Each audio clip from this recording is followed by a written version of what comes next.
Arimi a kuma kaunti-ini ya Nakuru maugite urimi ucio ukoretwo utirikitwo kwa miaka miingi, makiuga makoretwo magitara hathara nene kumana na uramati moru uria ukoretwo ugicungiriria mathogora ma igoto. Tondu ako ni menene ya mirari ni twaigua atiriri mbeca ni yahena kundu kuriku. Ako ni mwena wa pan paper okaigua ko ni gukiririo, ako ni gwa kahua okaigua thirio nuninirwo. No ithu muno makiria ni twenda ako ni mbeca, atuhe mbeca nigetha tuhote kuinua urimi wake wa paraithram. Ningĩ arĩmi nimoritie thirikari gukorwo ikimahe mbegu iria ikinyaniirie ikiro hamwe na ndawa cia kũhĩtana na tutambi na niguo mahote kuongerera umithio wa magetha mao.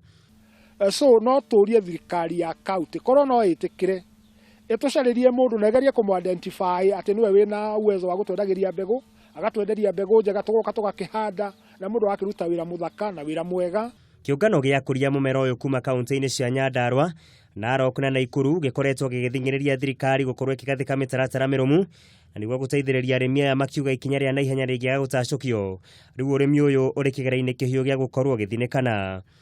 Akorwo ni board mahua mau matuguragira uru muno tondu ona maraga kuga matuguragira igana ni ta igana tondu mahua maya watwara ukuheo advance ya ciringi 100 ucoke wirwo mathi ma price in contact ururu wa mahua mau tiniguo kariho tubeca tuu tungi. Bururi wa Kenya ni umwe wa mabururi maria makoragwo makiendia beniko iria nyingi ya gicunjĩ kia 70 harĩ 100 thiini wa thoko cia nanja no koragwo kihitahitana na mabururi mangi ta Tanzania o ũndũ ũmwe na Australia. Makeria ma arimi 200,000 nio makoragwo mehocetie urimi-ini uyu guku bururi-ini na kũrĩa ũkoragwo ũturĩire arimi angĩ makeria ma millioni 1 mĩeke ya mawĩra. Muigai wa Gathungo, Kameme TV, Wojoria.